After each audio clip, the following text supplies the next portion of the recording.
আসসালামু আলাইকুম রহমতুল্লাহি বারাকাতু। শিক্ষার্থীবৃন্দ, আশা করি প্রত্যেকেই ভালো আছেন। আমিও ভালো আছি আপনাদের দোয়ায়। তো শিক্ষার্থীবৃন্দ, আজকে আমার কোনো ক্লাস ছিল না, কিন্তু আমি আজকে প্রক্সি দিতে চলে আসছি আপনাদের সাথে।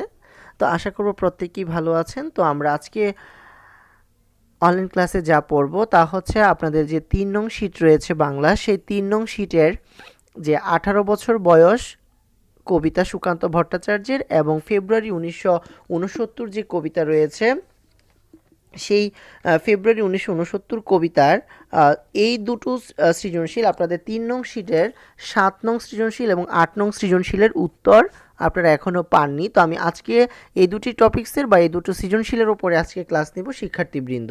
তো শিক্ষার্থীবৃন্দ, প্রথমে আমরা ১৮ বছর বয়সের আপনাদের ৩ নং শীটের ৭ নং সৃজনশীল নিয়ে কথা বলবো। তো আমরা উদ্দীপকটি পড়ছি শিক্ষার্থীবৃন্দ।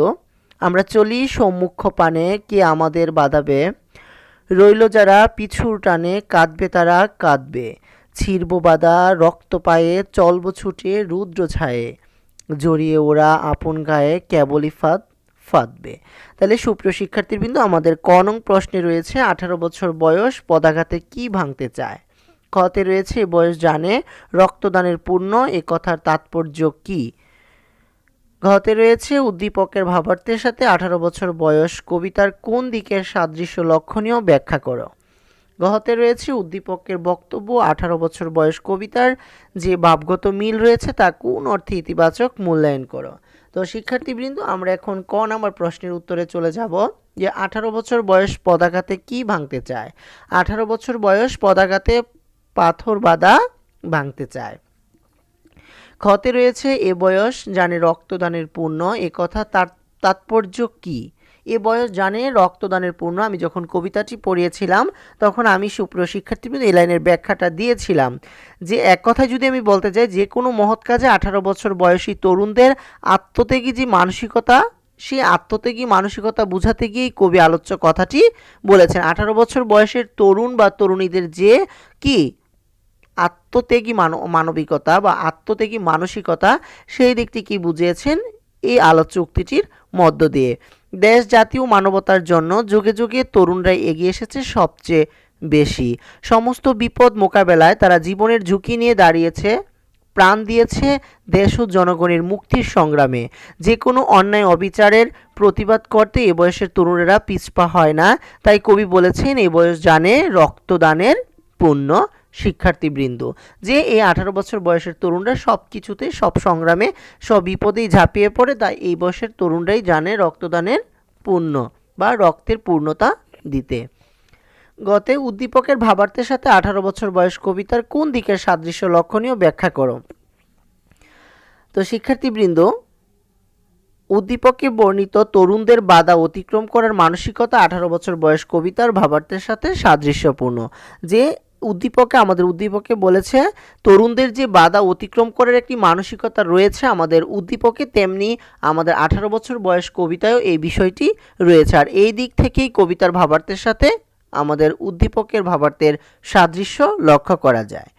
১৮ বছর বয়স কবিতায় কবি নিজেদের অভিজ্ঞতার আলোকে বয়ঃসন্ধিকালের বৈশিষ্ট্যকে তুলে ধরেছেন। এ বয়সী তরুণরা অসীম সাহস ও আত্মত্যাগের মহান মন্ত্রে উজ্জীবিত। তাই তারা শত আঘাত সংঘাতের মধ্যেও রক্তশপথ নিয়ে মানুষের কল্যাণে ঝাঁপিয়ে পড়তে পারে। এরা স্থবিরতা, নিশ্চলতা, জরাজীর্ণতাকে অতিক্রম করে দুর্বার গতিতে। তাই আলোচ্য কবিতায় কবি প্রগতি ও অগ্রগতির পথে এ বয়সী তরুণদের পদক্ষেপ প্রত্যাশা করেছেন।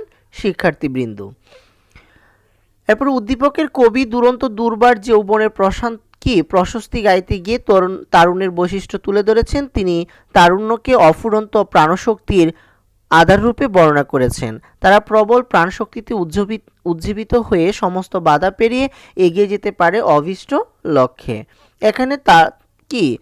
এখানে তারুণ্যকে দুর্বার উদ্দীপনা, অপরিসীম উদার্য ও অফুরন্ত প্রাণের প্রতীক হিসেবে তুলে ধরা হয়েছে। আর তারুণ্যের এসব বৈশিষ্ট্যই ১৮ বছর বয়স কবিতার সদ্য যৌবনে উত্তীর্ণ তরুণদের মধ্যে কবি প্রত্যক্ষ করেছেন বারবার। যৌবনের উদ্দীপনা, সাহসিকতা, দুর্বার গতি ও নতুন জীবন রচনার স্বপ্নের জন্য কবি প্রত্যাশা করেছেন সমস্যাপীড়িত এদেশের তরুণই যেন জাতীয় জীবনের চালিকা শক্তি হয়ে দাঁড়ায়। এভাবেই উদ্দীপক ও 18 বছর বয়স কবিতার ভাবার্থের সাদৃশ্য পরিলক্ষিত হয়।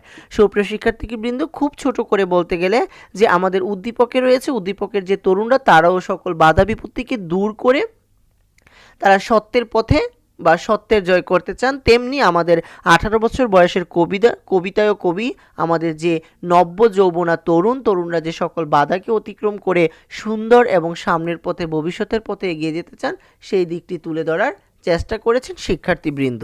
এই দিক থেকেই দুটোর বিষয়ে মিল রয়েছে। শিক্ষার্থীবৃন্দ, এরপর আমরা জানবো ঘ নম্বর প্রশ্ন, উদ্দীপকের বক্তব্য ও 18 বছর বয়স কবিতার যে ভাবার্থ মিল রয়েছে তা কোন অর্থে ইতিবাচক মূল্যায়ন করো। উদ্দীপক ও 18 বছর বয়স কবিতায় বর্ণিত তারুণ্যের জয়গান ধ্বনিত হওয়ার দিকটি ইতিবাচক বৈশিষ্ট্য সমৃদ্ধ। মানে এই যে তারুণ্যের যে জয়গান বা জয়গান ধ্বনিত, তারুণ্যের কণ্ঠে যে জয়গান ধ্বনিত হয়েছে এই দিকটি আমাদের উদ্দীপকে রয়েছে এবং আমাদের কবিতাতেও লক্ষ্য করা যায়। শিক্ষার্থীবৃন্দ, 18 বছর বয়স কবিতায় কবি 18 বছর বয়সকে দুর্বার ও নির্ভীক বলে উল্লেখ করেছেন। তার মতে এ বয়সের তরুণরা সমাজ জীবনের নানা বিকার, অসুস্থতা ও সর্বনাশের অভিঘাতে রুখে দিতে পারে। এজন্য কবি আলোচ্য কবিতার মূলভাবে 18 বছর বয়সকে অদম্য প্রাণশক্তি ও দুর্বার সাহসিকতার প্রতীক রূপেই তুলে ধরেছেন। উদ্দীপকে বলা হয়েছে তরুণরা দুর্বার উদ্দীপনায় সকল প্রতিবন্ধকতা খুবই সহজেই পেরিয়ে যেতে পারে, কোনো অশুভ শক্তি তাদের চলার পথে বাধা হয়ে দাঁড়াতে পারে না। অর্থাৎ তরুণদের আছে বাধা পেরিয়ে যাওয়ার মতো প্রবল প্রাণশক্তি এবং যৌবন শক্তি। সেই শক্তি ও সাহসের বলেই তারা সমাজের ইতিবাচক পরিবর্তন ঘটাতে সক্ষম হয়। 18 বছর বয়স কবিতায় ঠিক একই চেতনার বহিঃপ্রকাশ লক্ষ্য করা যাচ্ছে। 18 বছর বয়স কবিতায় বলা হয়েছে এই বয়সের আছে সমস্ত দুর্যোগ আর দুর্বিপাক মোকাবেলা করার অদম্য শক্তি। কবিতায় সমস্যাপীড়িত এদেশে 18 তারুণ্যকে প্রকাশ করেছেন বারবার। অর্থাৎ আলোচ্য কবিতা ও উদ্দীপকের কবিতাংশ উভয় ক্ষেত্রেই সমাজ জীবনের ইতিবাচক পরিবর্তনের প্রতি ইঙ্গিত লক্ষ্য করা যাচ্ছে। আমাদের যে পাঠ্য কবিতার কবি প্রত্যাশা করেছেন 18 বছর বয়সী তরুণরা যেন এদেশের চালিকা শক্তি হয়ে দাঁড়ায়, আর উদ্দীপকের কবিতাংশ সেই ভাবকেই সমর্থন করেই কবি বলেছেন তরুণেরা সকল বাধা পেরিয়ে এগিয়ে যাক মুক্ত জীবনের পথে। এই মুক্ত জীবন নিশ্চিতভাবেই ইতিবাচক, সুতরাং উভয় কবিতায় তারুণ্যের প্রশস্তি ইতিবাচক হয়ে ধরা দিয়েছে। এই দিকটি মিল রয়েছে বা এই দিক থেকে ইতিবাচক অর্থে মূল্যায়ন করা যাচ্ছে।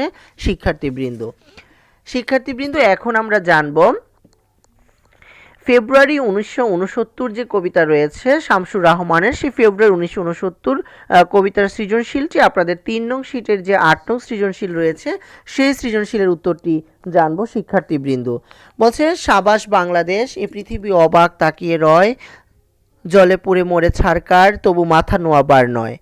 এই হচ্ছে আমাদের উদ্দীপক। তারপরে আমাদের ক নং প্রশ্নে রয়েছে হরিত উপত্যকা অর্থ কি। খতে রয়েছে সালামের মুখে আজ, তরুণ শ্যামল পূর্ব বাংলা, ব্যাখ্যা করো।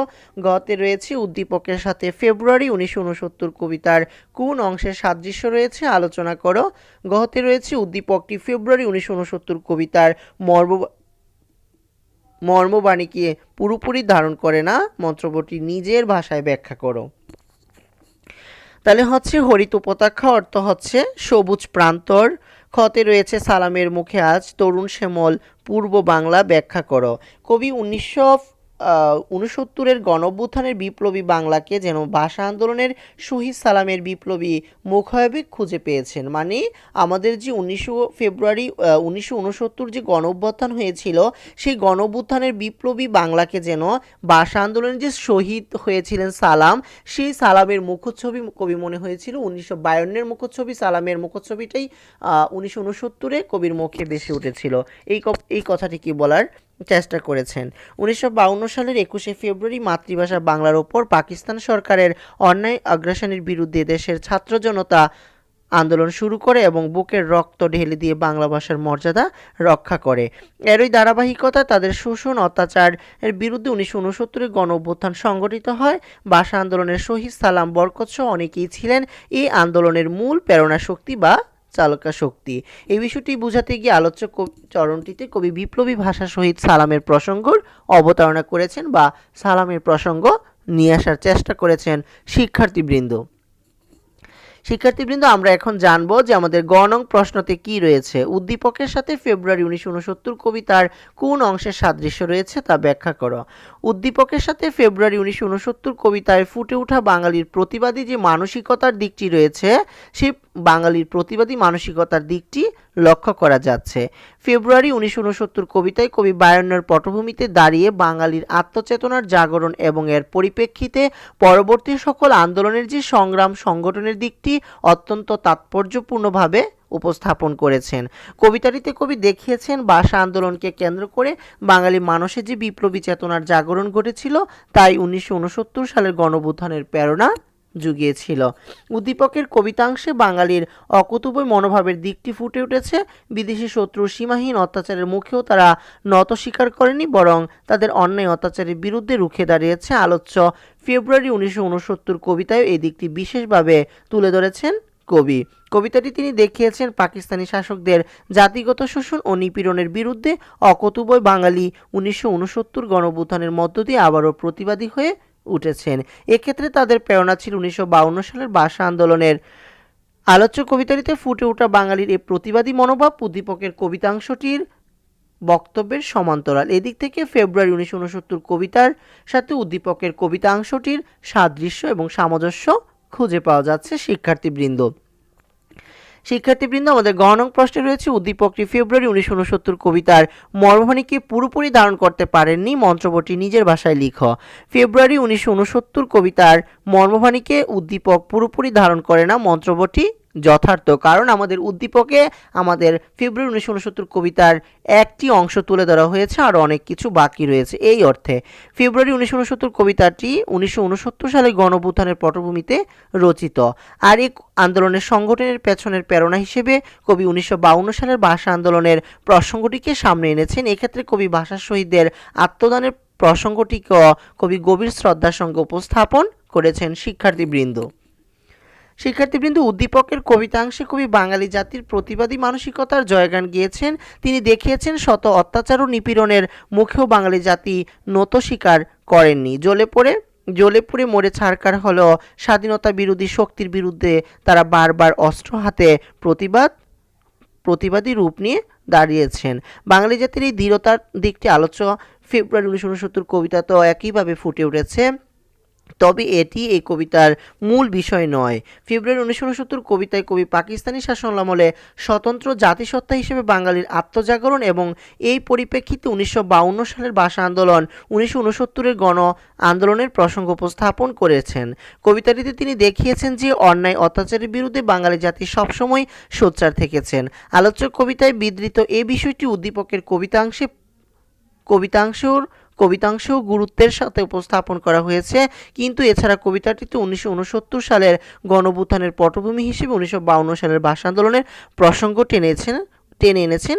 উদ্দীপকের কবিতাংশটিতে এসব বিষয় সম্পর্কে কোনো ধারণা পাওয়া যায়নি। সেই বিবেচনায় প্রশ্নোত্তর মন্ত্রপটি যথার্থ। সুপ্রিয় শিক্ষার্থীবৃন্দ, যারা অবশ্যই আমি আশা করব প্রত্যেকেই প্রশ্নটি বুঝে থাকবেন।